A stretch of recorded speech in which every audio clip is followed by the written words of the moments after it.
UPSC का paper किसने कराया? केंद्र सरकार ने कराया। यूपीएससी से कौन एग्जाम निकालते हैं? आईएएस और आईपीएस। इनकी नियुक्ति कहां होती है? राज्यों में। तो कहीं ना कहीं हम ये बोल सकते हैं, अगर कोई आईपीएस अधिकारी यूपी स्टेट में गया, ठीक, तो यूपी स्टेट की जितनी पुलिस है वो इस आईपीएस अधिकारी के अंतर्गत आएगी, क्योंकि कभी ना कभी आगे चल के आईजी रैंक पे भी पहुंचेगा। तो कहीं ना कहीं केंद्र सरकार का इस पे कंट्रोल रहेगा। यहां तक बात समझ में आ रही है? आप समझ रहे हो कि भैया केंद्र सरकार जो यूपीएससी का पेपर कराती है, जिससे आईएएस बनते हैं, आईपीएस बनते हैं, ठीक, अगर ये आईपीएस अधिकारी यूपी में नियुक्त होता है, ठीक है, तो यूपी की जितनी भी पुलिस है इस आईपीएस के अंतर्गत आएगी। और आईपीएस पे कंट्रोल किसका है? केंद्र सरकार का।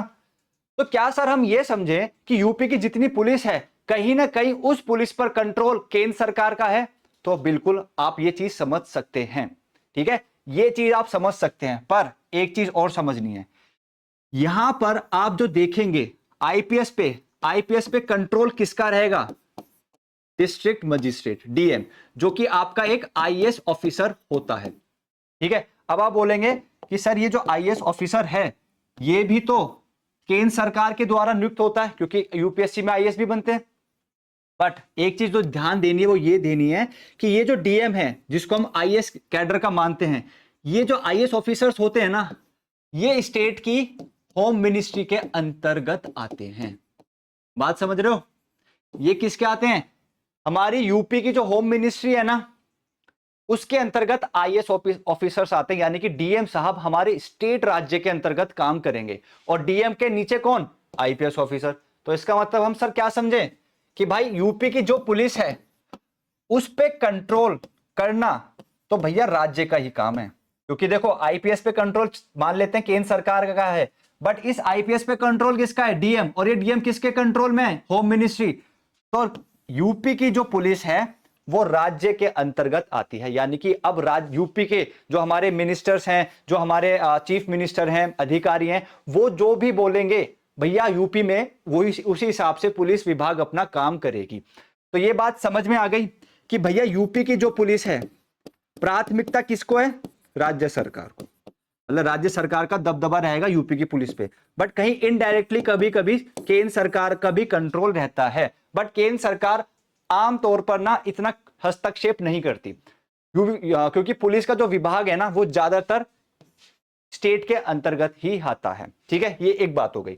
दूसरी बात जो हमें ध्यान में रखनी है वो ये रखनी है कि आपका जो पुलिस एक्ट और रेगुलेशन का जो कानून है, ये आपका कौन सा कानून है?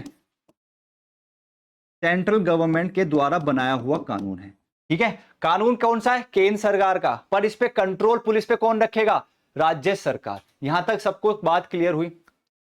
यहां तक सबको बात क्लियर हुई? ठीक है।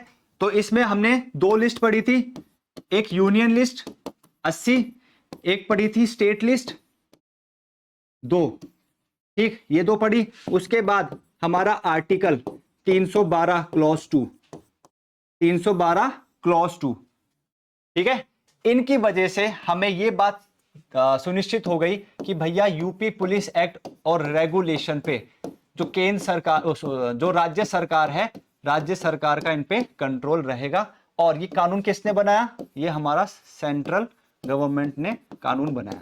सेंट्रल गवर्नमेंट से मेरा मतलब है कि भाई पार्लियामेंट ने ये अपना कानून बनाया। यहां तक बात क्लियर हो गई? वैसे यहां तक आपको एग्जाम के लिए इंपॉर्टेंट बात इतनी थी नहीं, बट जब भी हमें थोड़ा सा एक बैकग्राउंड बनाना पड़ता है,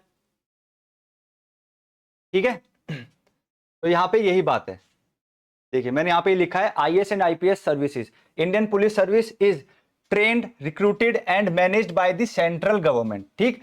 this service also deploys the senior officers to the state. भैया इनको ट्रेनिंग देना, इनको सेलेक्ट करना कौन करता है? केंद्र सरकार करती है। बट बाद में इनको कहां भेज देते हैं? राज्य सरकार में। तो राज्य सरकार पे यानी कि जितने भी आईएएस आईपीएस ऑफिसर्स होते हैं, कंट्रोल किसका? कहीं ना कहीं केंद्र सरकार का। बट जैसे ही अपनी सर्विस लेने राज्य सरकार में चले जाते हैं, अब राज्य सरकार के अंतर्गत ये होम मिनिस्ट्री में काम करते हैं। तो भाई कहीं ना कहीं अब किसका कंट्रोल आ गया? आपका राज्य सरकार का कंट्रोल आ गया, ठीक है। यहां तक अपना एक थोड़ा सा बैकग्राउंड बनके तैयार हो गया, जिससे आपको यह पता चल चुका है ये जो कानून है ये केंद्र सरकार के द्वारा बनाया हुआ कानून है। बट इस पे जो पुलिस का जो कंट्रोल है वो किसका है? राज्य सरकार का। इसको मत भूलना, ठीक है। दूसरी बात, ये 22 मार्च 1861 में ये जो कानून है, ये इसकी क्या है, ये इसकी एनफोर्समेंट डेट है। ये इसकी क्या है, एसेंट डेट। ये इसकी एसेंट डेट है, इसकी गवर्नर जनरल की, ठीक है। क्योंकि 1861 का ये कानून है, तो उस समय प्रेसिडेंट तो थे नहीं हमारे देश के, कौन था फिर, गवर्नर जनरल। उस समय गवर्नर जनरल कौन था, कोई मुझे बताएगा? Who was the governor general at the time of, या इन द ईयर ऑफ 1861?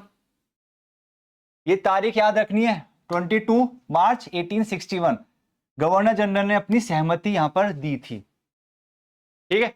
आपसे ये भी पूछा जा सकता है गवर्नर जनरल उस समय कौन थे। चलिए बताइए 1861 में गवर्नर जनरल कौन थे?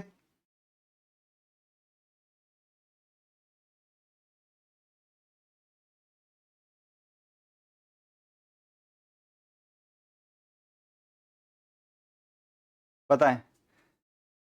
स्टूडेंट्स हैं 23 और आंसर से अभी 2 ही स्टूडेंट ने किया है, बाकी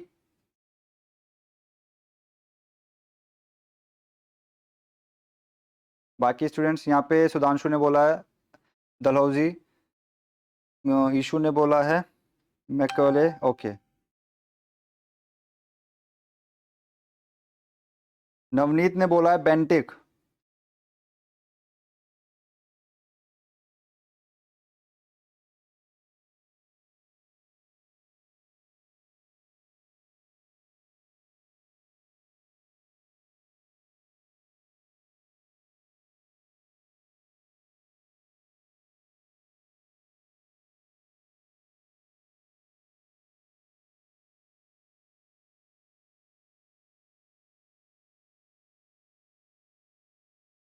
चलिए कोई मैकेले बोल रहा है, कोई लॉर्ड कैनिंग बोल रहा है, तो याद रखना लॉर्ड कैनिंग उस समय हमारे गवर्नर जनरल थे, ठीक है, इस चीज को याद रखना। चलिए आइए अब यहां पे पढ़ते हैं कि ये जो पुलिस एक्ट रेगुलेशन बना है ये किसके रिकमेंडेशन पे बना है, तो भैया पुलिस कमीशन 1861 के 1860 के रिकमेंडेशन पे बना है। ये आपका प्रीलिम्स का पहला क्वेश्चन यहां से बन सकता है। दूसरा, एक्ट नंबर क्या है, ठीक है, पुलिस एक्ट और रेगुलेशन का एक्ट नंबर क्या है, तो भैया एक्ट नंबर है आपका 05, ठीक है, 1861, ये गलत लिख रखा है, 05 1861 ये एक्ट नंबर है, यहां से आपका एक क्वेश्चन बन सकता है। दूसरा, टोटल सेक्शन कितने हैं, तो भैया टोटल सेक्शन है आपके सेक्शन नंबर 47, इस चीज को भी याद रखना है, ठीक है। ये 3 क्वेश्चन हमने कवर कर लिए। चौथा क्वेश्चन क्या है, police administration is a subject of state list, ठीक है। अभी बताया था कि यहां पर यूपी पुलिस और रेगुलेशंस के अंतर्गत या यूपी राज्य में जो स्टेट पुलिस एडमिनिस्ट्रेशन का जो कंट्रोल है वो किसका है, राज्य सरकार है। क्यों, क्योंकि वो स्टेट लिस्ट के अंतर्गत आता है। ये अब हमारा चौथा क्वेश्चन यहां पे कंप्लीट हो गया है, ठीक है। पांचवा क्वेश्चन, अब इस कानून में अगर संशोधन करना है तो भाई कौन कर सकता है, तो आपको मैंने क्या बताया था, केंद्र सरकार का कानून है, तो भैया पार्लियामेंट ने पास किया तो संशोधन पार्लियामेंट भी कर सकती है, और संशोधन हमारा क्या कर सकते हैं, स्टेट लेजिस्लेचर भी कर सकते हैं, राज्य विधानमंडल भी कर सकती है। ये हमारे 5 क्वेश्चंस यहीं अभी के अभी कंप्लीट हो गए, ठीक है। तो याद क्या रखना है, केंद्र सरकार के द्वारा बनाया हुआ कानून है, पर कंट्रोल किसका है, राज्य सरकार का है। अगर हम इसमें संशोधन की बात करें कौन कौन कर सकता है, भैया पार्लियामेंट भी कर सकती है, राज्य सरकार भी कर सकती है, ठीक है। टोटल सेक्शन 47, संख्या क्या है, एक्ट नंबर क्या है, 05 है, 5 है, और पुलिस कमीशन 1860 के रिकमेंडेशन पर यह कानून बना था। यहां तक सबको क्लियर है, ठीक है। आगे चलते हैं।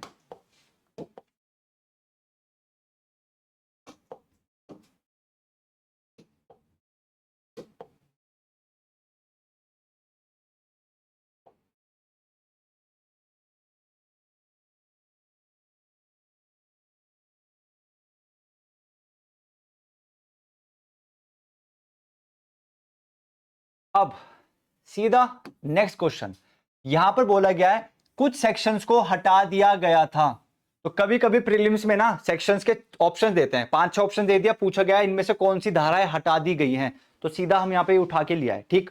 कौन कौन सी धाराएं हटा दी गई हैं, और किन के द्वारा हटाई गई, ये देखो केंद्र सरकार के द्वारा हटाई गई धाराएं कौन कौन सी हैं, सेक्शन 6 है, 11 है, 38 है, 49 है, 40 और 41 है।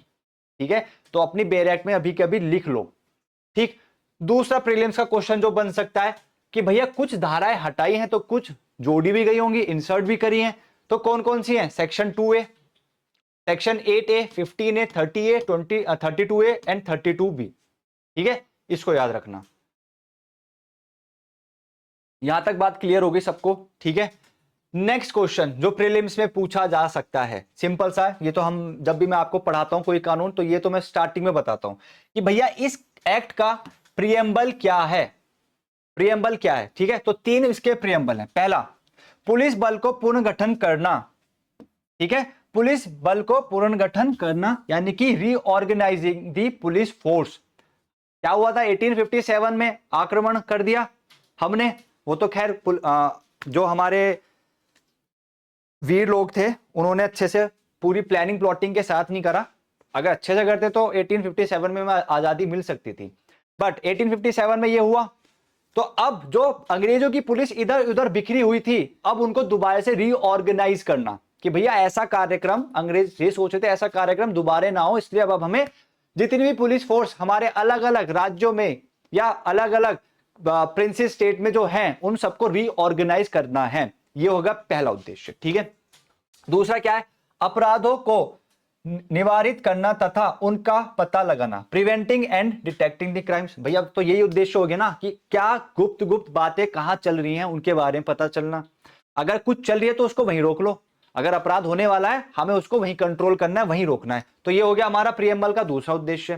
तीसरा क्या है, पुलिस बल को अधिक दक्ष उपकरण बनाना यानी making the police force more efficient instrument, यानी कि अब जो पुलिस फोर्स अंग्रेजों के उस टाइम पर जो पुलिस फोर्स काम कर रही थी, अब उसको उस काम को और बेहतर बनाना जिससे कि आने वाले अगर अपराध कोई करना चाहता है वो वहीं के वहीं रोक दिया जाए, अगर कोई पब्लिक पीस यानी लोक शांति को भंग करने की कोशिश करता है या हमारे खिलाफ विद्रोह करने की कोशिश करता है तो उनको वहीं के वहीं रोक देना। इस तरीके से पुलिस को काम करने के लिए हम कैपेबल बनाते हैं, सक्षम बनाएंगे। तो ये प्रियम्बल है, इसको याद रखना, 3 इसके ये पॉइंट्स हैं। ठीक है, क्लियर है? चलिए अब आ जाते हैं सीधा कहां पर, सेक्शन नंबर 1 जो कि है इंटरप्रिटेशन क्लॉज। ठीक है, अच्छा अब मुझे एक चीज और बताओ, जो हम ये पुलिस एक्ट पढ़ रहे हैं जिसमें 47 सेक्शंस हैं, ये हमारा प्रोसीजरल लॉ है या सब्सटेंटिव लॉ है? बताओ, क्वेश्चन अगर ये आ गया पुलिस एक्ट हमारा प्रोसीजरल लॉ है या सब्सटेंटिव लॉ है, तो आप क्या आंसर करेंगे? तो आप क्या आंसर करेंगे?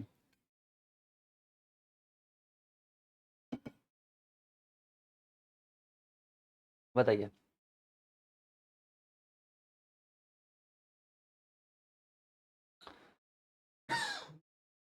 Very good Ishu, Sudhanshu. ठीक है, ये आपका एक सब्सटेंटिव लॉ है, इसको भी लिख लो। पुलिस एक्ट क्या है आपका?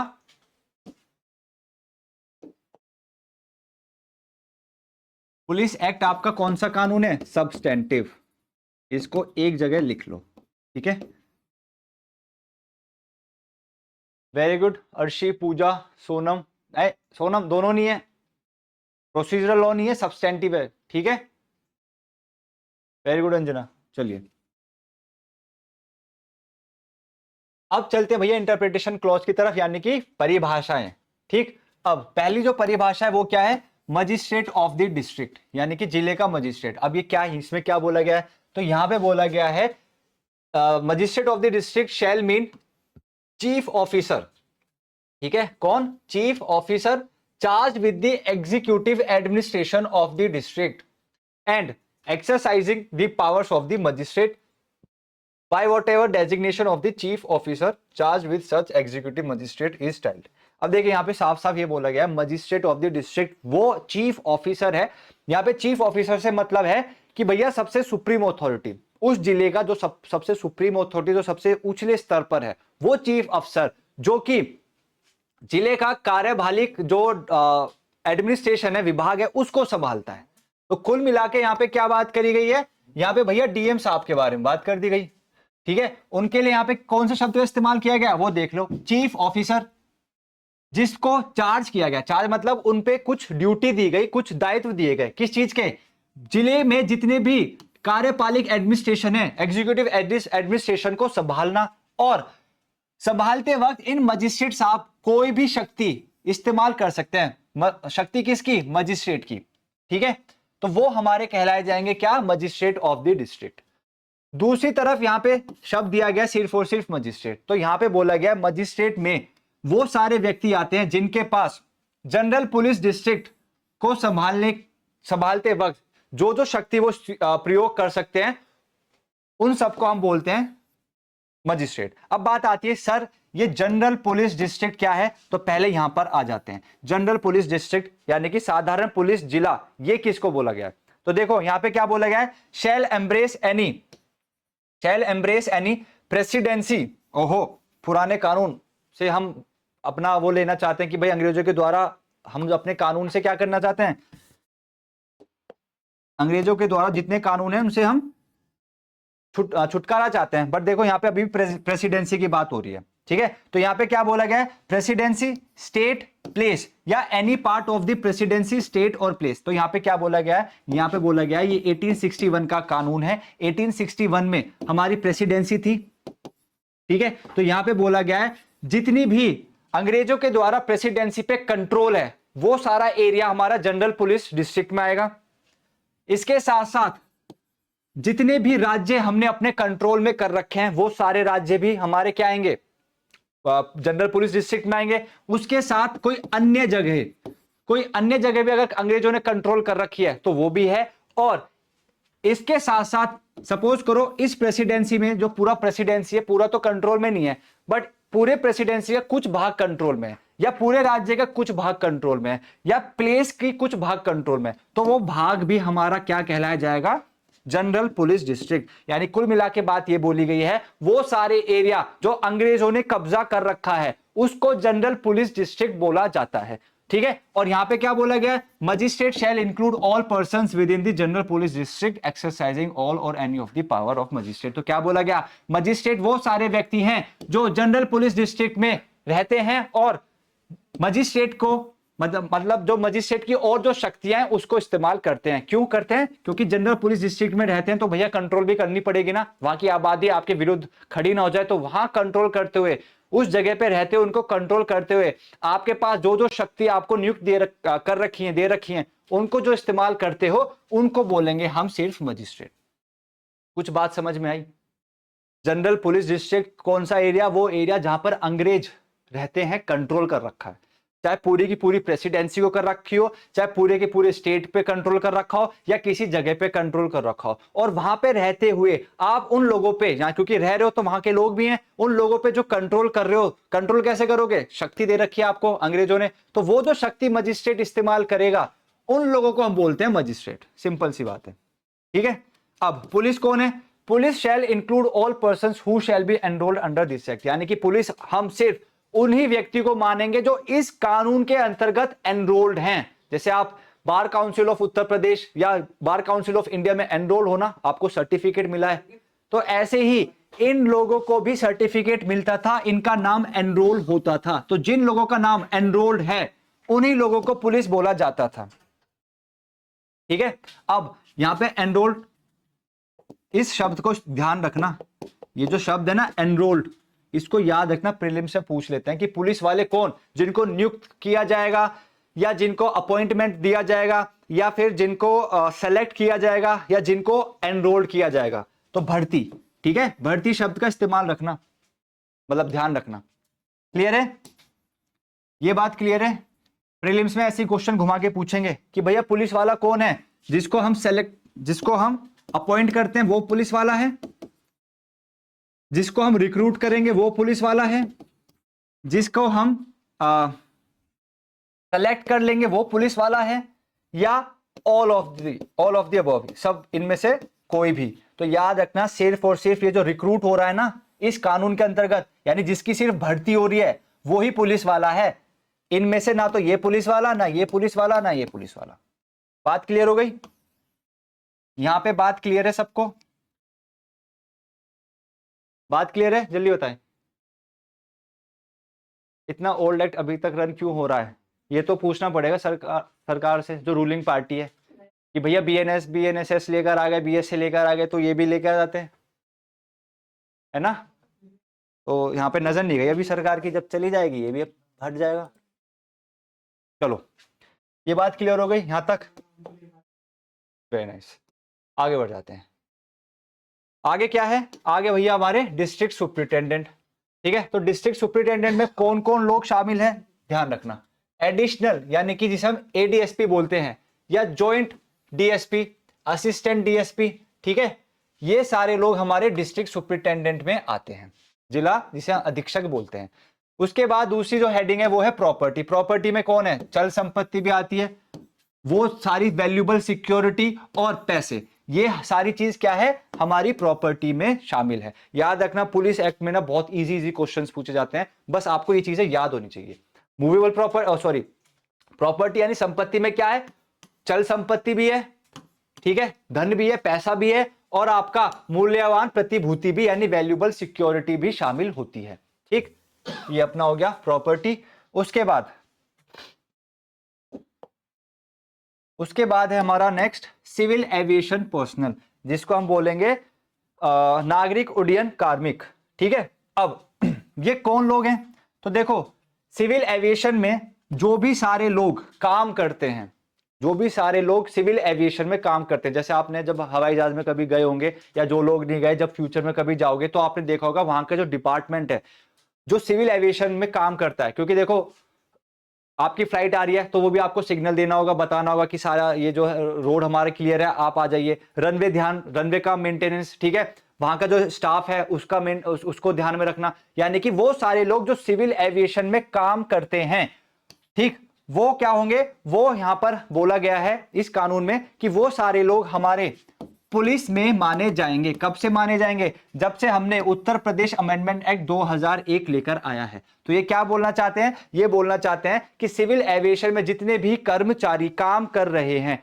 तो वो पुलिस वाले तो है नहीं, पर यहां पे बोला गया यूपी का जो संशोधन किया गया था, इस कानून का जो संशोधन किया गया था 2001 में, 2001 या 1 से बाद अब इस सिविल एविएशन में जितने भी कर्मचारी हैं वो पुलिस की तरह ही काम करेंगे, यानी पुलिस ही माना जाएगा। अभी देखो क्या था यहां पे, इस अमेंडमेंट को लाने के पीछे जो मंशा थी वो ये थी कि सपोज करो कोई अपराध होने वाला है, कोई अपराधी हवाई जहाज के माध्यम से दूसरे देश भागने की ट्राई कर रहा है, ठीक है? तो ऐसे में इन सिविल एविएशन में जो भी कर्मचारी काम करते हैं, ठीक, अगर उन्हें थोड़ा सा भी ये लग रहा है कि भाई ये व्यक्ति टेररिस्ट हो सकता है, या ये व्यक्ति वो है जो अपराध करके भाग रहा है, तो ऐसे में इनको क्या बोल दिया गया है कि भैया आपको भी पुलिस वाला माना जा रहा है, तो अब आपके पास शक्ति है कि आप उसको वहीं के वहीं तुरंत गिरफ्तार कर लो, ठीक है?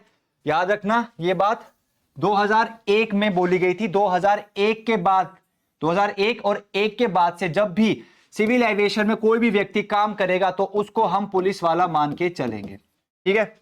इसके साथ याद रखना इसमें सेक्शन नंबर 2A के साथ सेक्शन नंबर 8A, हमें ये दोनों इकट्ठे पढ़ने हैं, ठीक है?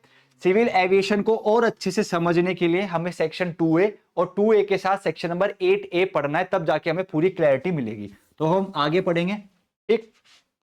चलिए, उसके बाद यहां पे बोला गया है कि भाई ये पर्सन कौन है, ठीक है?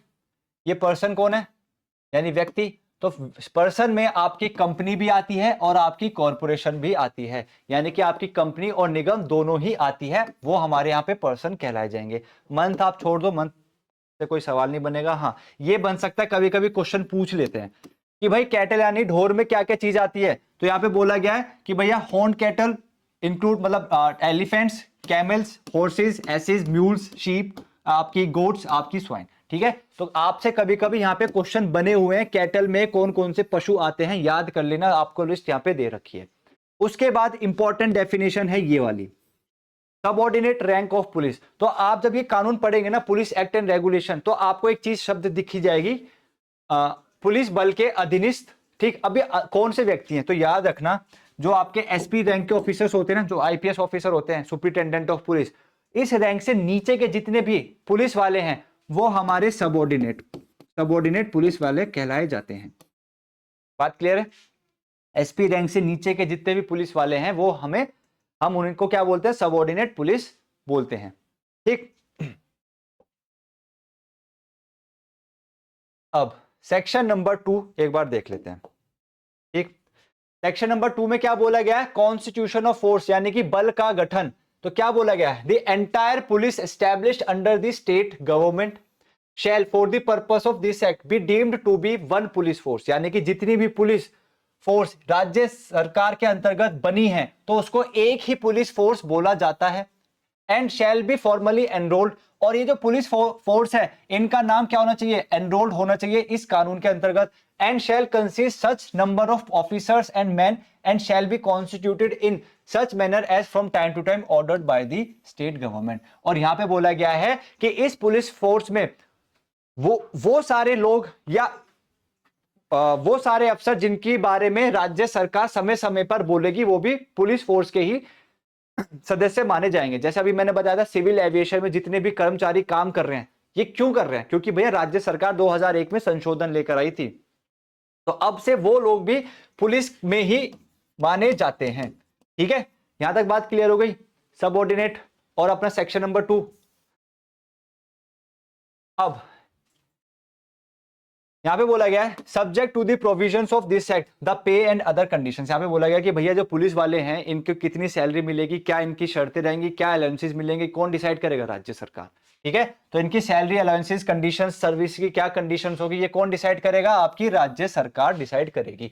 तो सेक्शन नंबर 2 में सिर्फ 2 बात याद रखनी है कि भैया कि जितने भी पुलिस अफसर्स हैं, जितने भी पुलिस विभाग है, ये एक ही पुलिस विभाग मान जाएगा, किसके अंतर्गत? राज्य सरकार के अंतर्गत। और ये जो पुलिस वाले हैं इनकी क्या सैलरी है, क्या अलाउंसेस दिए जाएंगे, क्या इनकी सर्विस कंडीशंस है, वो कौन सुनिश्चित करेगा? वो भी हमारी राज्य सरकार ही डिसाइड करेगी। सेक्शन नंबर 2 में इससे ज्यादा इंपॉर्टेंट कुछ नहीं है। अब आते हैं यहां पर, इंपॉर्टेंट है ये, क्या इंपॉर्टेंट है कि भैया सेक्शन नंबर 2 को हमको पुलिस रेगुलेशन का जो पैराग्राफ नंबर 478 है उसके साथ पढ़ना है।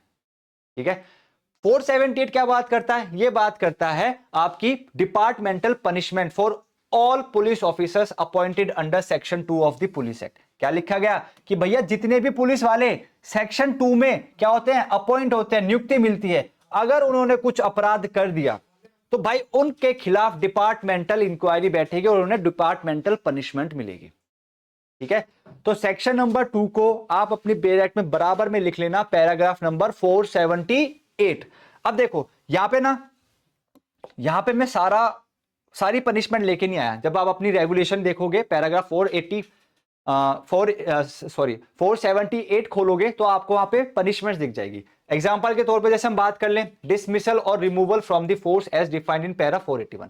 ठीक है, उनको पुलिस फोर्स से डिसमिस कर दिया जाएगा या उनको हटा दिया जाएगा, रिमूव कर दिया जाएगा। दूसरी बात रिडक्शन एज डिफाइंड, तो यहां पे क्या है? यहां पे बोला गया कि कभी कभी उनकी जो पोस्ट है ना उस पोस्ट से निचली वाली पोस्ट भी दे दी जाएगी डिपार्टमेंटल पनिशमेंट के तौर पर।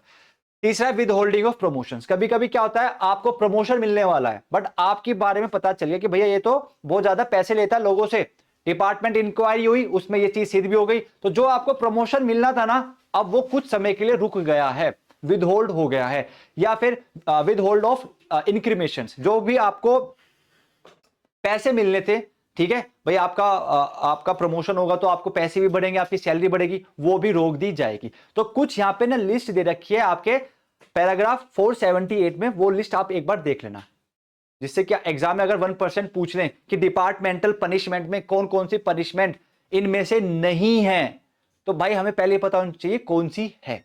ठीक है, तो 478 जो पैराग्राफ है उसमें डिपार्टमेंटल पनिशमेंट्स आपको क्या करनी है? बस एक बार पढ़नी है, जिससे कि याद एक बार दिमाग में रह जाए। बात क्लियर है यहां तक? हाँ, लाइन हाजिर भी हो जाता है। ठीक है, लाइन हाजिर मतलब कि भैया आपको वहां पे भेज दिया जाएगा, काम कुछ नहीं है। जैसे क्या होता है पुलिस वाले का, भैया पुलिस वाले एक सिविल काम करते हैं। सिविल काम का मतलब क्या है? जैसे कि आम लोगों के बीच में रहकर काम करना, उसको गिरफ्तार करना, ठीक है, लोगों के बीच में समझौता करवाना, सिविल काम हो गया वो। सपोज करो भाई समझौता कराता था और वो पैसे भी लेता था कि आप दोनों पक्ष के बीच में समझौता करा रहा हूं, बस मुझे 50,000 रुपए दे दो, जो कि आजकल चलता भी, आप देखते भी होंगे। बस डिपेंड करता है कि कितने पैसे पार्टी से आप ले सकते हो। अब ऐसे करते करते उसके बीच में डिपार्टमेंटल इंक्वायरी बैठ गई। अब जो आपका एसपी रैंक का ऑफिसर है ना, वो क्या करेगा? वो कहेगा भैया तुम ना लाइन हाजिर, इधर आ जाओ और अब क्या करो, तुम अब सिविल वाले जो तुम्हारा ये काम है ना, ये काम अब तुम नहीं करोगे। अब तुम कहां चलोगे, पुलिस लाइन में चले जाओगे। अब तुम कहां चले जाओगे, पुलिस लाइन में। तो पूरी जिंदगी अब ये पुलिस लाइन में रहेगा। ये भी आपके एक डिपार्टमेंटल पनिशमेंट ही कहलाई जाती है। यहां तक बात क्लियर हो गई? ठीक है, तो एक बार 478 में जितनी भी डिपार्टमेंटल पनिशमेंट है एक बार आपको देखनी है। चलिए आते हैं हम अपना सेक्शन नंबर 2A जो कि सिविल एविएशन पर्सनल के बारे में बात करता है कि भैया वो भी एक पुलिस फोर्स के ही व्यक्ति माने जाएंगे। ठीक है, इसका जो पैराग्राफ नंबर मतलब पॉइंट क्लॉज नंबर 1 है उसको आप छोड़ दो, पढ़ने की जरूरत नहीं, तो इंपॉर्टेंट नहीं है। यहां पे क्या बोला गया है पॉइंट नंबर 2 में, पॉइंट नंबर 2 में बोला गया है ऑन और फ्रॉम सच डेट। डेट कौन सी, जो 2001 को यह संशोधन के माध्यम से आया था। ठीक है, state government may by notification appoint in this behalf the entire civil aviation personnel employed immediately before that, यानी इस तारीख से पहले जितने भी लोग एम्प्लॉयड थे, shall for the purpose of this act becomes a member of police force and shall be formally enrolled in accordance with the provisions of section 8A, and any new such member shall thereafter be appointed in such manner as shall from time to time be ordered by the state government। तो यहाँ पे बोला गया है कि भैया 2001 में जो संशोधन हम लेकर आए थे उससे पहले जितने भी लोग, क्योंकि क्या है भाई 2001 में संशोधन आ गया तो अब से जितने भी लोग नियुक्त होंगे वो तो अपने आप बन जाएंगे पुलिस ऑफिसर, पुलिस फोर्स का एक अंग। ठीक, पर 2001 से पहले जितने भी कर्मचारी काम कर रहे थे भाई आप अपने आप पुलिस फोर्स का ही हिस्सा बन जाएंगे। ठीक है, ये हमारा पॉइंट नंबर 2 कहता है। तो 2001 से पहले जितने भी थे आप बन जाओगे, और 2001 के बाद जितने भी अब इस सिविल एविएशन में काम करेंगे, जितने कर्मचारी रहेंगे, आप ऑटोमेटिकली हो। ठीक है, ये बात क्लियर है? चलिए अब यहां पे परंतु एक बात करता है, परंतु क्या कहता है, परंतु कहता है कि भैया कभी कभी किसी व्यक्ति को यह भी हो सकता है कि भाई मुझे नहीं बनना, मुझे तो पुलिस वालों से नफरत है, और ये सरकार क्या कर रही है, सरकार सिविल एविएशन में जितने भी कर्मचारी हैं सबको पुलिस फोर्स का ये एक अंग बना रहे हैं, तो भैया मुझे नहीं रहना। तो यहां पे बोला गया है कि अगर कोई भी ऐसा व्यक्ति है जिसको क्या करना है, जिसको इस पुलिस फोर्स का हिस्सा नहीं बनना, तो आपको क्या करना है, आपको एक नोटिस देना है। किसको देना है, डायरेक्टर जनरल। अभी डायरेक्टर जनरल कहां का, civil aviation Uttar Pradesh, civil aviation का भी विभाग होता है ना, उस विभाग का जो डायरेक्टर जनरल है, आप क्या करेंगे भैया उसको नोटिस दे देंगे। कितने समय का नोटिस, यहां पे नोटिस लिखा हुआ था, हाँ 30 दिन का। ठीक है, 30 दिन का आप उसको क्या देंगे, नोटिस दे देंगे किसको, डीजी को। अब अगर डीजी को लगता है कि हाँ इसको रखने में कोई फायदा नहीं है, तो डीजी क्या करेगा, उसको उसकी पोस्ट से हटा देगा, उसको कहेगा भैया अब आपको आने की कोई आवश्यकता नहीं है। ठीक है, और कंपनसेशन के तौर पर, क्योंकि भाई उसने कुछ काम भी तो किया होगा ना। अब ये परिस्थिति उस बारे में बात करती है कि 2001 से पहले अगर आप कर्मचारी हैं और आपको पुलिस फोर्स का हिस्सा नहीं बनना, तो भैया आपको नोटिस देना है डीजी को। डीजी को उचित लगता है, डीजी भाई साहब कहेंगे ठीक है आप अब इस विभाग में काम मत करना। ठीक है, क्योंकि जो काम करेगा विभाग में भाई वो तो अपने आप क्या बन जाएगा, पुलिस फोर्स का हिस्सा बन जाएगा। तो यहां पर बोला गया भैया आपको आपकी पोस्ट से हटा दिया जाएगा, और साथ ही साथ जो 3 महीने की आपकी जो सैलरी रहेगी ना, उसको कॉम्पनसेशन के तौर पर आपको दे दिया जाएगा। ये एक बोरिंग है आई नो, बट इंटरेस्टिंग आपको देखो बनाना पड़ेगा। ठीक है, इंटरेस्टिंग यहां पे बनाना पड़ेगा, क्योंकि अगर इंटरेस्ट डेवलप नहीं करोगे तो फिर दिक्कत आ जाएगी। ठीक है, इसमें ये बातें सारी इंपॉर्टेंट हैं। एक तो समय 2001 से पहले जितने भी लोग हैं जो पुलिस फोर्स का हिस्सा नहीं बनना चाहते, भाई नोटिस दे दो। किसको नोटिस देना है, डीजी को नोटिस दे दो। कितने दिन का, 30 डेज का। अगर उनको उचित लगता है तो 3 महीने की आपकी जो सैलरी थी उसको कॉम्पनसेशन के तौर पर आपको दे दी जाएगी। ठीक है, यहां से आपके प्रीलिम्स के क्वेश्चन है जो मैं आपको बता रहा हूं। ठीक है, चलिए उसके बाद क्या बोला गया, पे एंड अलाउंसेस, यानी कि आपको जो सिविल एविएशन में आप जो काम कर रहे हैं, अपनी जो सर्विस दे रहे हैं, उसके बदले आपको पैसे भी तो मिलेंगे, कुछ अलाउंसेस भी तो मिलेंगे। तो वो कौन डिसाइड करेगा, भाई वो राज्य सरकार अपने आप डिसाइड करेगी। क्योंकि अब आप कहां गए हो, आप पुलिस फोर्स के अंतर्गत आ गए हो। पुलिस फोर्स किसके अंडर में काम करती है, राज्य सरकार में। तो राज्य सरकार जो डिसाइड करेगी वो आपको सैलरी मिलेगी। चौथा पॉइंट क्या बोलता है, the civil aviation person shall discharge such duties as, तो यहाँ पे ड्यूटीज की बात करी गई है। ठीक है, तो यहाँ पे इतना इंपॉर्टेंट नहीं है, वही ड्यूटीज आप डिस्चार्ज करना है जो राज्य सरकार समय समय पर आपको बताती रहेगी।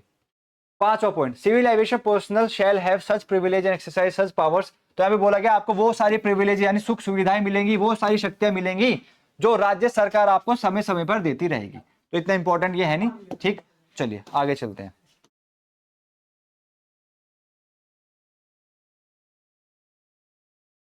उसके बाद सेक्शन नंबर 8A पर आते हैं, ठीक। सेक्शन नंबर 8A क्या बोलता है? तो ये कहता है कि भैया 2001 से पहले जो भी सिविल एविएशन में काम कर रहे थे तो उनको पुलिस विभाग का मतलब पुलिस फोर्स का एक हिस्सा बनाना है। तो भाई कैसे बनेगा? आपको सर्टिफिकेट देना होगा। आपको क्या होना देना होगा? तो आपको सर्टिफिकेट यहां पर देना होगा, ठीक है।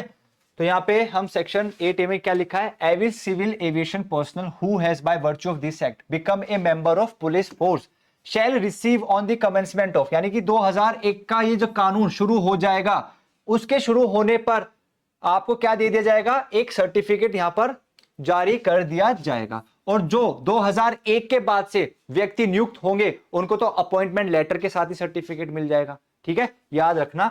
इसलिए मैं सेक्शन 2A के साथ यहीं पे सेक्शन 8A लेकर आ गया हूं। बात क्लियर है? ठीक है। और देखो ये सर्टिफिकेट का फॉर्मेट है, क्या लिखा है? सर्टिफाइड दैट श्री, हम श्री के तौर पे ले लेते हैं अंजना, तो यहां पे हम अंजना का नाम लिख देते हैं। श्री अंजना, श्रीमती होगा खैर, Shrimati Anjana has been appointed as a civil aviation personnel being a member of police force under the police act 1861। तो देखो आप यहाँ पे पुलिस विभाग में काम करने लग गई हो अंजना, ठीक है। तो इस तरीके से आपको यहाँ पे सर्टिफिकेट दे दिया जाएगा। चलिए सेक्शन नंबर 3। अब याद रखना 3 में ना कंफ्यूजन मत कर लेना। यहां पे 3 में और सेक्शन नंबर 4 में कोई कंफ्यूजन नहीं होना चाहिए। अरे नहीं, पुलिस फोर्स का हिस्सा नहीं बनना भाई। क्या बनना है?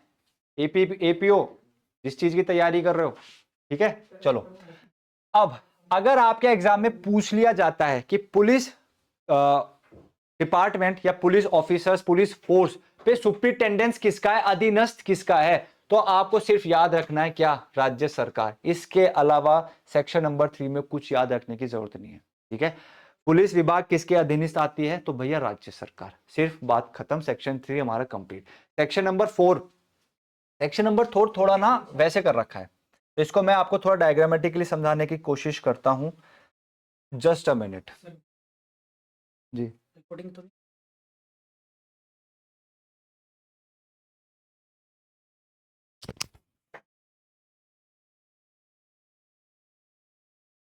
हेलो एवरीवन, कैसे हैं आप लोग? आवाज़ आ रही है आप सभी को मेरी?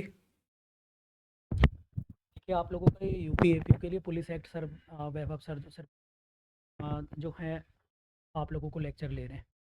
इस बार मैं कुछ आप लोगों के साथ स्ट्रेटेजी शेयर कर देता हूँ, बोल दो मैं सर के साथ ही सब चीज़ें डिस्कस कर। इस बार हम लोग यूपी एपीओ के लिए बहुत बेहतर तरीके से कुछ चीज़ें हम आप लोगों के लिए बनवा रहे हैं। जैसे आप हमारे पीछे देख पा रहे होंगे कि बेयर एक्ट भी हम अपने हिसाब से डिज़ाइन करवा रहे हैं, और कुछ चीज़ें जो इम्पोर्टेंट होंगी हम बेयर एक्ट जो आपको बनाकर देंगे, ठीक है। आवाज़ स्लो आ रही है, एक मिनट। आवाज़ मेरी कम है आप लोगों को? दूसरा माइक ले लेता हूँ, ठीक है। मेरी आवाज़ आ रही है? तो हम बेयर एक्ट से ऐसी चीज़ें सर हाईलाइट करके देंगे आप लोगों को समय समय, मतलब जब लेक्चर लेंगे तो हाईलाइट करेंगे, जिससे आपको पता रहे कि हाँ भाई ये चीज़ें इंपॉर्टेंट है।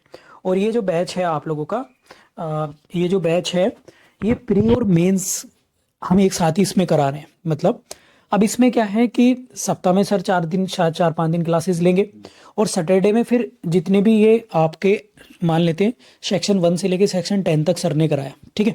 तो 1 से 10 तक कराया, तो 1 से 10 के MCQs सर आपको बना कर दे देंगे, ऑनलाइन लगवा देंगे, जो सैटरडे संडे में आप कंडक्ट करेंगे। ऑनलाइन आप एपीओ पुलिस एक्ट वाले बैच में ही इनको कर सकते हैं, ठीक है। इसके बाद फिर सर जब मंडे में क्लास लेंगे तो पहले उनको फौरी तौर से डिस्कस कर लेंगे। आप लोग पूछ सकते हैं, सर भी डिस्कस कर लेंगे, ठीक है। और मैं सर से ये बोल भी चुका हूँ, आप लोगों से भी बोल रहा हूँ, आप सर को प्लीज़ रिमाइंड कराइए कि जब भी क्लास हो तो प्लीज़ बेयर एक्ट का इंडेक्स का सर जो है आपको रिवीजन कराएंगे। पढ़ने से सिलेक्शन नहीं होगा भैया, सिर्फ रिवीजन और लिखने से सिलेक्शन होगा, और प्रैक्टिस से। ये प्लीज़ आप अपने दिमाग में सारे लोग प्लीज़ जो है रखिए। तो मैं सर से भी रिक्वेस्ट करूंगा कि प्लीज़ इन्हें जितना हो सके आप रिवीजन भी साथ के साथ क्वेश्चन आंसर पूछिए, रिवीजन आप ज़्यादा से ज़्यादा कराइए। और एक चीज़ और मैं बताऊं बच्चों, देखो सर कोई ऐसा तो है नहीं कि आप लोग बच्चे नहीं हैं, आप बच्चे हैं कि एक एक चीज़ बोल बोल के लिखवाएंगे आप लोगों को। This is the very difficult task. तो बेरेक्ट से पढ़ाएंगे, लेकिन सर जो है हर सेक्शन का जो डिफिकल्ट सेक्शंस होंगे तो उनके सिनॉप्सिस भी बनाकर आपको बोर्ड पर ही लिखवाएंगे, जैसे सर ग्रीन बोर्ड लगा के कराते हैं। तो आई रिक्वेस्ट टू ऑल, जो हिंदी मीडियम के भी हैं, इंग्लिश मीडियम के भी हैं, आप अपने नोट्स भी प्लीज़ मेक श्योर आप बनाते रहिए। तो इजी नोट्स रहेंगे तो और अच्छा रहेगा। इसके अलावा मैं आप लोगों से एक कमिटमेंट भी कर रहा हूं यहाँ पर कि हम मैक्सिमम एमसीक्यूज भी इसमें प्रैक्टिस करवाएंगे। जब आप लोगों का कंप्लीट हो जाएगा तो हम अलग से मॉडरेट टू डिफिकल्ट लेवल के एमसीक्यूज बनवा रहे हैं। तो वो एमसीक्यूज लगभग 200 एमसीक्यूज हम लोग रखेंगे जो आपके प्रीलिम्स में मदद करेंगे। इसके अलावा पिछले पेपर्स को एनालिसिस अभी सर कर रहे हैं और उसके आधार पर हम प्रीवियस ईयर पेपर के आधार पर जो मेंस की बात कर रहा हूं, तो हम क्वेश्चन आंसर भी आप लोगों को बनवाएंगे, विद उसके आंसर भी बनाकर आप लोगों को देंगे, हिंदी वालों को, इंग्लिश वालों को। लेकिन मेंस के कब देंगे? जब ये लगभग कुछ चीज़ें कंप्लीट हो जाएंगी तो धीरे धीरे आप लोगों के ग्रुप में डालते रहेंगे। और कुछ चीज़ें क्या है ना, देखो आप सर के साथ में डिस्कस कर चुका हूँ, आपको पता होगा। तो कुछ चीज़ें बहुत शॉर्ट में आती हैं, 30 शब्दों में लिखने के लिए, डेफिनेशन क्लोज, तो सर आपको बीच बीच में बता देंगे कि भाई ये सेक्शन जो है मेंस में आ सकता है, इसके एसेंशियल्स आप अच्छे से तैयार कर लीजिए, ठीक है। और फिर भी मैं सबसे कह रहा हूँ कि प्लीज़ हमारी स्ट्रेटेजी टारगेट फॉर IQ की, आप जो सर आपको BNSS करा रहे हैं APO के लिए, प्लस आप लोगों को पुलिस एक्ट करा रहे हैं, फिर BNSS खत्म होने के बाद फिर सर दूसरा सब्जेक्ट कराएंगे। तो इसी तरीके से हम सारे, और उधर मैं बैकएंड पे आप लोग देख रहे होंगे करंट अफेयर, वर्ल्ड ज्योग्राफी चल रही है, और उधर हम एंसेंट हिस्ट्री लेके चल रहे हैं। तो 5 आप लोग सोचिए कि शायद मुझे नहीं लगता कि और हिंदुस्तान में कोई ऑनलाइन इंस्टीट्यूशन इतने सारे सब्जेक्टों को मैनेज करके आप, और इसमें सबसे ज़्यादा ज़रूरत आपके पेशेंस की है, क्योंकि भाई पढ़ाने से ज़्यादा इस टाइम डिजिटल कैमरे के सामने बैठना, फोन स्क्रीन के सामने बैठना 4-5 घंटे बड़ा बिग टास्क होता है, वो भी कंटिन्यू 2-4 दिन तो सब लोग मैनेज कर लेंगे प्लीज़। तो मैं बस आप लोगों से ये कहने आया हूँ, प्लीज़ आई रिक्वेस्ट ऑल कि आप अपना पेशेंस ब्रेक ना करें, हमारे साथ मजबूती से खड़े रहिए। अगर आप चाहेंगे तो मैं और 1 घंटा एक्स्ट्रा क्लास, MCQ रिवीजन और भी चीज़ें करवाने के लिए तैयार हूँ, बट मुझे आप लोगों का साथ चाहिए हर हालत में प्लीज़, क्योंकि आप लोगों ने पैसे दे दिए, हमने पढ़ा दिया, ये हमारा रिलेशन नहीं है भाई, ये आप ध्यान में रखिए। हमारा रिलेशन है कि आप यहाँ पर आए हैं तो सिलेक्शन लेके जाइए प्लीज़। मैं और किसी काम के लिए आप लोगों से 1 रुपए का मैसेज नहीं जाएगा, ना 1 रुपया आपसे मांगूंगा कभी किसी काम के लिए भी, ठीक है। अगर कोई प्रॉब्लम भी आई, कोई चीज़ें कुछ भी हुआ, तो आप जो फीस दे चुके हो, उसके बावजूद हम सारी चीज़ें कराएंगे। और एक्स्ट्रा चीज़ें मेरा कराने का आपके मन है, अभी जब समय होगा तो मैं आप लोगों को भी हल्का सा हिंट दे देता हूं कि मैं MCQ रिवीजन भी करवाऊंगा आप लोगों का फ्री ऑफ कॉस्ट में, सारे सिलेबस का MCQ रिवीजन, ताकि हम बेहतर प्रैक्टिस कर सकें। इसलिए हम अभी 4-5 घंटे की क्लासेस रखी हैं GS और लॉ को लगा के। उसका पीछे कारण ये है कि जितनी जल्दी सिलेबस निपट जाए तो बाद में रिवीजन करने का हमें टाइम मिल जाएगा, यही हमारी स्ट्रेटेजी का पार्ट है। तो please I request to all, सारे लोग लाइव आइए, सर लोगों का भी रेस्पेक्ट रखिए, उन्हें कोऑपरेट भी करिए, नोट्स, कंटेंट, टेस्ट सीरीज अपने साथ लिखने की कोशिश करिए प्लीज़, लिखने की, अगर आप लिखेंगे तो बहुत आगे जा सकते हैं, ठीक है। चलिए अपना ध्यान रखिए और प्लीज़ खुश रहिए, मोटिवेट रहिए। कोई कंप्लेंट है, कोई सुझाव है, तो प्लीज़ आप विदाउट एनी हेजिटेशन आप मुझे मैसेज कर सकते हैं, फ़ोन कर सकते हैं, सर को बता सकते हैं, लॉ से रिलेटेड चीज़ें सर को बता सकते हैं। तो ये आप लोग याद रखिए। सर इसका नोट्स किस बैच में आएगा? जिन ने जो बैच ज्वाइन करा है तो उन बैचेस में आएगा। जिन्होंने इंडिविजुअल ज्वाइन करा है तो कल हमारी टीम उन्हें इंडिविजुअल पुलिस एक्ट के टेलीग्राम में ऐड कर देगी, तो कल वहाँ पे मिलते रहेंगे आप लोगों को, ठीक है। चलिए, thank you, have a good day. लीजिए सर प्लीज़। समझ में आ गई भाई कैसे कैसे आप हमारा प्रोसीजर रहेगा, ठीक है। तो हम अपनी साइड से 100% दे रहे हैं, तो आपको अपना 200% देना है। आवाज़ आ रही है मेरी सबको?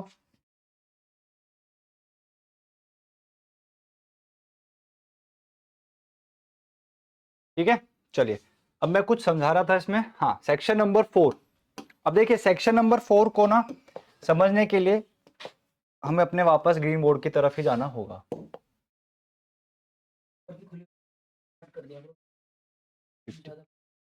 देखो ये अपना राज्य हो गया। अब हमने ना 2 चीज पढ़ी। 2 चीज क्या पढ़ी थी? एक हमने पढ़ी थी जनरल पुलिस डिस्ट्रिक्ट, याद है? जहां पे ये बोला गया था कि भैया जहां जहां अंग्रेजों का कंट्रोल है चाहे प्रिंसेस स्टेट में हो, राज्य में हो, किसी भी जगह पे हो, वहां पे उन सारी जगहों को हम क्या बोलेंगे, जनरल पुलिस डिस्ट्रिक्ट। ठीक। दूसरा यहाँ पे बोला गया सिर्फ और सिर्फ डिस्ट्रिक्ट के बारे में, यानी कि सिर्फ और सिर्फ जिले के बारे में। तो यहां पर क्या बोला गया है, यहां पे बोला गया है कि जनरल पुलिस डिस्ट्रिक्ट में पुलिस पे जो कंट्रोल रहेगा, यानी कि पूरे के पूरे किसकी बात करी गई है, उत्तर प्रदेश की, क्योंकि यहां पर पूरे उत्तर प्रदेश पे कंट्रोल, मतलब पुलिस फैली हुई है, तो यहां पे पूरे उत्तर प्रदेश की बात करी हुई है कि पूरे उत्तर प्रदेश की पुलिस पे कंट्रोल किसका, आईजी, इंस्पेक्टर जनरल। ठीक है। दूसरी तरफ यहां पे बोला गया है कि जिले की जो पुलिस है, जिले की पुलिस पे कंट्रोल किसका होगा, डिस्ट्रिक्ट सुपरिटेंडेंट ऑफ पुलिस। ठीक है, यहां पे आप डीएसपी बोल लो, district superintendent of police. But एक ध्यान रखने वाली बात क्या है, ध्यान रखने वाली बात है कि भैया यहां पे जो डिस्ट्रिक्ट सुपरिटेंडेंट ऑफ पुलिस जिले की पुलिस पे कंट्रोल रखेगी, इस पे कंट्रोल किसका है, डीएम। तो डीएम साहब का कंट्रोल रहते रहते एसपी साहब पुलिस पे अपना कंट्रोल रखेगी। ये बात समझ में आ गई। सर बहुत टाइम से क्लास नहीं ले पाई हूं तो रिकवर कैसे होगा। आज पहली क्लास है पुलिस एक्ट की सलमा। सर मुझे अच्छा, आप ये क्वेश्चन आपका सर से था, सर तो चले गए अब। ठीक है सर, मुझे ज्योग्राफी की क्लास नहीं मिल रही है, उसके लिए आप ऑफिस नंबर पे कॉल करो पूजा। ठीक है, 7500110314। क्लियर है। तो सर से रिलेटेड जो भी आपको डाउट था ना, या तो सर के नंबर पे कॉल कर लो या फिर पुलिस आपका जो ऑफिस नंबर है उस पर कॉल कर लो। ठीक, चलिए बात समझे कि भैया पूरे के पूरे उत्तर प्रदेश पे पुलिस पे कंट्रोल कौन, आईजी करेगा। जिले में कंट्रोल कौन करेगा, एसपी करेगा, अपने एसपी साहब। पर एसपी पे कंट्रोल किसका रहेगा, डीएम का। तो यानी कि डीएम के कंट्रोल पे रहते रहते एसपी साहब पुलिस पर अपना कंट्रोल करेगी। डीएम साहब ने बोला कि भैया पुलिस की जरूरत उधर है, इधर मत लेके जाओ, तो भैया एसपी को करना पड़ेगा। ठीक है, तो इस चीज को आपको ध्यान रखना है। अब यही बात हम यहां पढ़ेंगे, कहां पढ़ेंगे, सेक्शन नंबर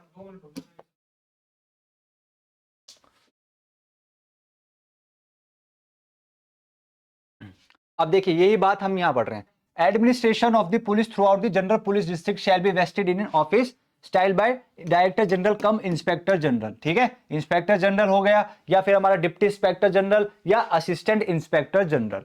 याद रखना, आईजी हो, डीआईजी हो या एआईजी हो, इन तीनों का पूरे जनरल पुलिस डिस्ट्रिक्ट पे क्या रहेगा, कंट्रोल रहेगा। दूसरी बात यहां पर बोला गया administration of the police throughout the local jurisdiction of the magistrate of the district shall under the general control. देखो क्या लिखा है, अंडर द जनरल कंट्रोल, यानी कि डीएम साहब के कंट्रोल में रहते रहते जो डीएसपी हैं, यानी कि एसपी साहब जो हैं, वो पुलिस पर जिले पे कंट्रोल करके रखेगी। यहां तक बात समझ में आ गई। ओके, एविडेंस की क्लास आप नहीं ले पाए। सलमा आपने कौन से बैच, कब बैच ज्वाइन किया था, क्योंकि अभी हमारी बीएनएसएस की क्लास चल रही है, तो अगर आपको कोई डाउट है, आपका बीएनएस की क्लास रह गई, आप ग्रुप में ऐड नहीं है, तो आप बात कर सकते हो। ठीक है, ये हो गया हमारा section number 4 complete.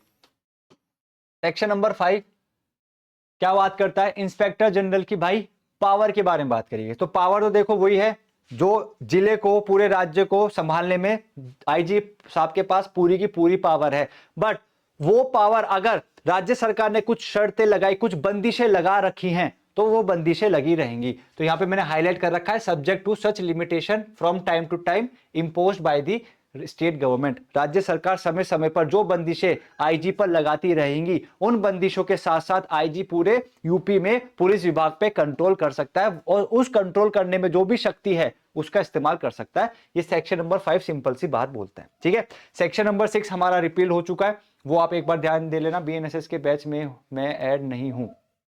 Sandeep Mishra, आप तो शायद मेरे से पढ़ चुके हैं। संदीप, आपने बैच कब परचेज किया था, क्योंकि मुझे याद आ रहा आप शायद पढ़ चुके हैं। Thank you issue. चलिए सेक्शन नंबर 7। अब ये सेक्शन इंपॉर्टेंट है क्योंकि इस सेक्शन के साथ हम पैराग्राफ्स की भी बात करेंगे। जो रेगुलेशंस में पैराग्राफ है ना, जैसे 478 हो गया, उसकी बात करेंगे, 481 की बात करेंगे, 482 की बात करेंगे, और भी आगे कुछ पैराग्राफ्स हैं उनकी बात करेंगे। तो सेक्शन नंबर 7 के साथ हम कुछ पैराग्राफ्स भी लेकर चलेंगे। 1 जून। ओके, आप एक बार ऑफिस नंबर पे कॉल कर लें। ठीक है संदीप, चलिए सेक्शन नंबर 7 क्या कहता है। तो भाई ये कहता है सब्जेक्ट टू दी प्रोविजंस, यानी आर्टिकल 311 को ध्यान में रखते हुए। तो आर्टिकल 311 में क्या था कि भैया अगर किसी को हटाना है तो अपनी मर्जी से नहीं हटा सकते हैं। अगर किसी की रैंक कम करनी है पनिशमेंट के तौर पे तो अपनी मर्जी से एकदम नहीं कर सकते, कानूनी तौर पर यानी कि संवैधानिक तरीके से होनी चाहिए। वो सारी बात आप 311 में पढ़ चुके हैं। तो 311 में जो बातें लिखी हुई हैं उनको ध्यान रखते हुए क्या बोला गया है, और राज्य सरकार ने जो नियम बना रखे हैं उनको भी ध्यान में रखते हुए। तो याद रखना 311 की बात को भी ध्यान में रखते हुए और राज्य सरकार ने जो नियम बना रखे हैं उनकी बातों को भी ध्यान में रखते हुए क्या बोला गया है, आईजी, डीआईजी, ठीक है, एआईजी, एसपी साहब क्या कर सकते हैं, किसी भी कर्मचारी जो पुलिस वाला है उसको डिसमिस कर सकते हैं, हटा सकते हैं उसकी जॉब से, उसको सस्पेंड कर सकते हैं, ठीक है। तीसरा, reduce any police discharge of his duty to, अब क्या कर सकते हैं, उसकी रैंक कम कर सकते हैं। तो यहाँ पे 3 चीजों के बारे में बात करी गई है। एक तो उसकी ड्यूटी से उसको हटा देना, डिसमिस कर देना, उसको सस्पेंड कर देना, उसको उसकी जो रैंक थी, सपोज करो बेचारा एसआई बना था, एसआई बनने के बाद इंस्पेक्टर बना, ठीक है, इंस्पेक्टर से वापस से उसको कहां लिया है, एसआई में लिया है, उसकी रैंक रिड्यूस कर दी पनिशमेंट के तौर पे। तो ऐसे में कौन कौन कर सकता है ये भी हमें पता होना चाहिए। तो भाई आईजी साहब कर सकते हैं, एआईजी कर सकते हैं, सॉरी डीआईजी, एआईजी भी कर सकते हैं, असिस्टेंट इंस्पेक्टर जनरल, फिर हमारे डीआईजी साहब कर सकते हैं और हमारे एसपी साहब कर सकते हैं, ठीक है। अब क्यों कर रहे हैं, ऐसा कर क्यों रहे हैं, इसलिए कर रहे हैं क्योंकि वो जो व्यक्ति है वो पुलिस विभाग में काम करने लायक नहीं है, वो अनफिट है। अनफिट कैसे हो सकता है कि भैया लोगों से पैसे लेता है या काम समय से नहीं कर रहा है, ठीक है। इस तरीके से अगर आप काम कर रहे हो तो ये लोग आपको डिसमिस, सस्पेंड, रिड्यूस कर सकते हैं। अब और may award any one of the following punishments to any police officer of subordinate ranks who shall discharge his duty in a careless, negligent manner.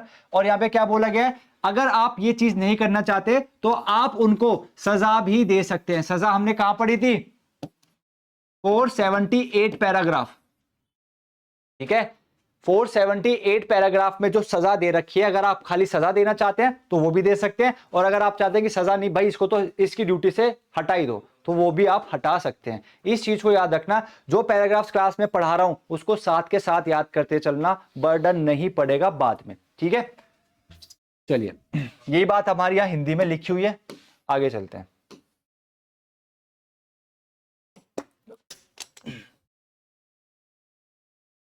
ठीक, अब यहाँ पे ना जैसे कुछ बात बोली गई है सजा के तौर पर, क्या क्या बोल दिया गया है, यहाँ पे बोला गया है अगर आप फाइन देना चाहें, जुर्माना देना चाहें तो भैया 1 महीने की जो सैलरी है ना उससे ज्यादा का जुर्माना नहीं दोगे।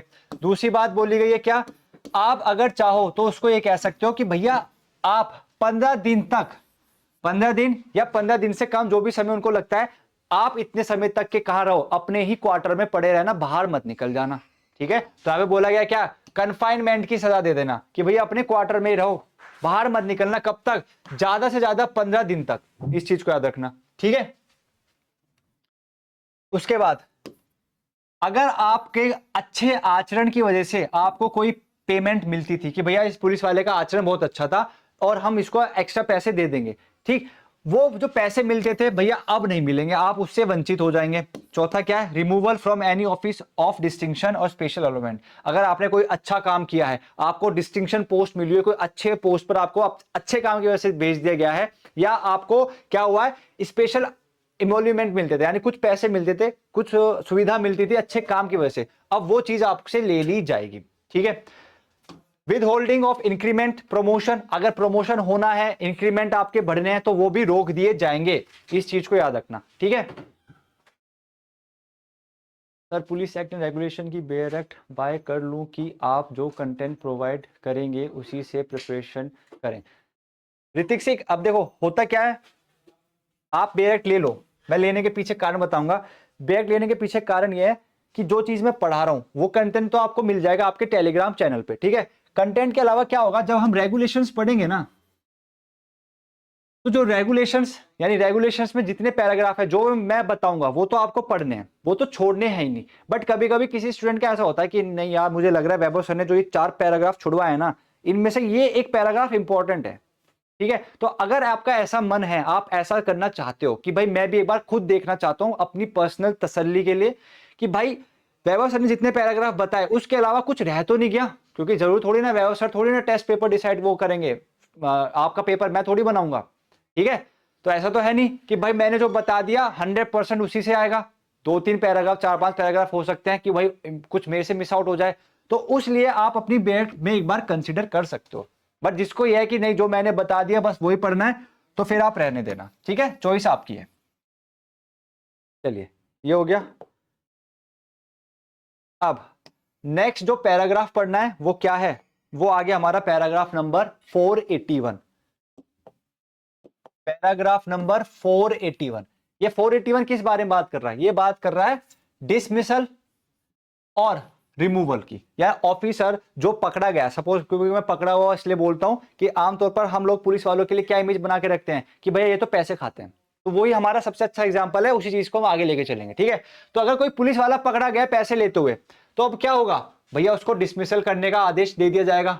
कौन देगा, ठीक है। तो यहां पे पहले बोला गया है order of dismissal will be passed only when officers conduct renders his retention in the force undesirable, यानी कि डिसमिस उसी पुलिस वाले को किया जाएगा जिसको पुलिस विभाग में रहने के लिए कोई जरूरत नहीं है, क्योंकि उसका कंडक्ट अच्छा नहीं है, ठीक है। दूसरी बात, dismissal must necessarily follow a sentence, जिस व्यक्ति को डिसमिस किया जाएगा उसको रिग्रेस पनिशमेंट की सजा मिलेगी, and should as a rule follow a conviction of intentionally और negligently allowing a prisoners to. अब देखिए किस व्यक्ति को डिसमिस कर सकते हैं, जैसे कि एग्जांपल के तौर पर यहां पे दे दिया गया है कि अगर आपने किसी अपराधी जिसको सजा मिली है, जिसको कन्विक्शन हो गई है, और आपने उस व्यक्ति को भागने के लिए अलाउ कर दिया कि भाई ये ले दरवाजा खोल रहा हूं चुपचाप यहां से भाग जा, जेल में बनता, आपने दरवाजा खोला भाग गया, एक तो परिस्थिति हो गई। दूसरी परिस्थिति हो गई कि आप चाह रहे थे कि वो जेल में रहे, पर आपकी कुछ लापरवाही की वजह से आपने ताला बंद किया और आप नींद में थे, आपको लगा ताला बंद हो गया, बट ताला खुला का खुला रह गया। अब ये बात देख ली अपराधी ने अरे भाई मजा आ गया, ये तो ताला खुला का खुला रह गया, उसे लग रहा है बंद है, और जैसे ही आप सोए अपराधी ने ताला खोला और वहां से भाग गया, तो आपकी लापरवाही की वजह से भागा। तो यहां पे बोला गया है कि इस कारण की वजह से भी आपको यहां से हम डिसमिस कर सकते हैं, भले ही आप पे जो अपराध आपने किया और आपको जो सजा मिल रही है ना वो सिर्फ जुर्माना ही भले ही क्यों ना मिले, ठीक। दूसरी बात इंपॉर्टेंट प्रीलिम्स के लिए, इंपॉर्टेंट क्या बोला गया है, यहां पे बोला गया कि जब भी किसी एक व्यक्ति को डिसमिस कर दिया जाता है उसकी जॉब से, तो भैया उसे किसी अन्य विभाग में, अन्य सरकारी विभाग में उसको जॉब नहीं मिलेगी, यानी कि री एम्प्लॉयमेंट नहीं मिलेगा। पर अगर किसी पुलिस वाले को किसी पुलिस वाले को अगर उसकी पोस्ट से रिमूव कर दिया जाता है, तो वो पुलिस में तो काम नहीं करेगा आगे चल के, पर किसी अन्य सरकारी विभाग में वो काम कर सकता है। तो इसको याद रखना, इन दोनों में क्वेश्चन बन सकता है आपके प्रीलिम्स पॉइंट ऑफ व्यू से, ठीक है। तो अगर किसी को डिसमिस कर रहे हो तो आगे चल के भाई आप पुलिस विभाग तो छोड़ो, किसी विभाग में काम नहीं करोगे, बट अगर रिमूव कर दिया गया आपकी पोस्ट से तो पुलिस विभाग में तो काम नहीं करोगे, पर किसी अन्य विभाग में आप काम कर लोगे। ये बात क्लियर है, इसको याद रखना, ठीक है। बाकी इसमें और कुछ पढ़ने की जरूरत नहीं है, ठीक है। चलिए अब दूसरा रूल है हमारा, रूल नंबर 482, जो कि बात करता है रिडक्शन की, जो कि बात करता है कि आप जिस पोस्ट पे हो उस पोस्ट से नीची पोस्ट पर आपको यहां पे कर देना, ठीक है। तो क्या बोला गया, पहला पॉइंट बोला गया यहां पे एक्चुअली क्या है ना, 7 पॉइंट्स हैं यहां पे जो क्लॉजेस दे रखे हैं रूल 488 में, सॉरी 482 में 7 पॉइंट्स हैं, बट मैं जो आपको पढ़ाऊंगा मैं आपको सिर्फ ये 3 पढ़ाऊंगा। बाकी आप अगर पढ़ना चाहें, आपको लगता है कि नहीं भाई रूल नंबर क्लॉज नंबर 5 मेरे को पढ़ना है, मुझे 7 मुझे अपने आप 6 करना है, तो वो आप कर सकते हैं, ठीक है। पहला क्या बोलता है, no officer may be reduce to rank lower than that in which he was first appointed to the service. क्या बोला गया है कि भैया जिस पोस्ट पर उसकी नियुक्ति हुई थी ना उस पोस्ट से नीचे नहीं जाना। सपोज करो कोई सब इंस्पेक्टर की भर्ती हुई, उसका सिलेक्शन हो गया, आगे गया, आगे 10 साल बाद 15 साल बाद वो इंस्पेक्टर बना, पर वो पकड़ा गया, अब उसकी रैंक कम करनी है, तो ऐसा नहीं होगा भैया सीधा इंस्पेक्टर से कांस्टेबल बना दोगे, नहीं, क्योंकि एएसआई रैंक तो उसे मिली थी ना, तो जो पोस्ट आपको पहली बार मिली उस पोस्ट से नीचे तो आपको यहां पे कभी करी नहीं जाएगी। पहला पॉइंट ये है। दूसरा, no officer may be reduce permanently in the sense that he is never to be eligible for repromotion. तो यहां पे बोला गया कि अगर आपकी एक बार रैंक कम हो गई तो इसका मतलब ये नहीं है कि आगे चल के आपका कभी प्रमोशन नहीं हो सकता। तो अगर अच्छा काम करोगे तो हो सकता है आगे चल के आपका प्रमोशन हो जाए, ठीक है। 7th, vacancies occurring as a result of reduction for a specified period shall be filled only in a officiating capacity, other vacancies shall be filled permanently. तो यहां पे बोला गया है कि भैया जो एसआई था, एसआई आगे चल के इंस्पेक्टर बना, इंस्पेक्टर बना, पकड़ा गया, वापस से क्या हो गया, वापस से घूमकर क्या, जस्ट अ मिनट, वापस से घूमकर ये एसआई बन गया। तो ये जो इंस्पेक्टर था, अब इसकी क्या हो गई, कुर्सी खाली हो गई। तो यहां पे बोला गया है इसकी जो ये कुर्सी खाली हुई है ना, अब दूसरा कोई व्यक्ति आएगा, पर वो कैसे आएगा, ऑफिशिएटिंग कैपेसिटी में, यानी कि इसकी कैपेसिटी में, जो इसकी कैपेसिटी में वही काम करेगा। अन्य जो वैकेंसीज बनेंगी वो आपकी कैसी बनेंगी, वो आपकी बनेंगी परमानेंट वाली, यानी कि आपका परमानेंट रहेगा। क्योंकि क्या होगा, सपोज करो इंस्पेक्टर था ये, अब ये एसआई बन गया, अब इसकी जगह कौन आ गया, चिंटू नाम का व्यक्ति बन गया इंस्पेक्टर। तो अब ये चिंटू तब तक इंस्पेक्टर रहेगा जब तक ये इसका वापस से इसको इंस्पेक्टर ना बना देता। जैसे ये इंस्पेक्टर बनेगा, अब ये चिंटू इसकी पोस्ट से हट जाएगा। बात क्लियर हो गई। तो ये हमारा पॉइंट नंबर 7 बोलता है। इसके बाद पॉइंट नंबर 3, 4, 5, 6 अगर आप चाहें एक बार रीड आउट कर लेना, ठीक है। इंपॉर्टेंट बात आपकी यहाँ पे पैराग्राफ 482 में यही थी। बात क्लियर है, बताइए। आज की क्लास में इतने ही रखते हैं, बात क्लियर है। एंड आज जो पढ़ाया कुछ समझ में आया। देखो जितना इंटरेस्टिंग बीएनएस है, बीएनएसएस है, बीएस है, पुलिस एक्ट आपका इंटरेस्टिंग नहीं है। मैं पहली बता रहा हूं, आपको पुलिस एक्ट में खुद इंटरेस्ट बनाना पड़ेगा, ठीक है। पुलिस एक्ट में इंटरेस्ट बनाना पड़ेगा। तो ये याद रखना कि भाई हमें क्या क्या पढ़ना है एग्जाम पॉइंट ऑफ व्यू से, दैट्स इट। समझ तो आया ना, ठीक है। सोना अब करना क्या है, क्लास ओवर हो गई, उसके 1 घंटे बाद दोबारा से जो मैंने पढ़ाया उसको रिवाइज कर लेना, ठीक है। ज्यादा दिक्कत नहीं आएगी फिर। रेगुलेशंस थोड़ी इंटरेस्टिंग इसलिए क्योंकि वो एक प्रोसीजर है, थोड़ा एक प्रोसीजर बता रखा है हल्का हल्का। यहाँ पे इतना प्रोसीजर नहीं है, ठीक है। यहाँ पे तो सीधा बताया कि भैया ये ऐसा है, ये ऐसा है, तो वो थोड़ी दिक्कत खड़ी करता है। क्लियर है, चलिए फिर कल मिलते हैं स्टूडेंट्स, बाय बाय।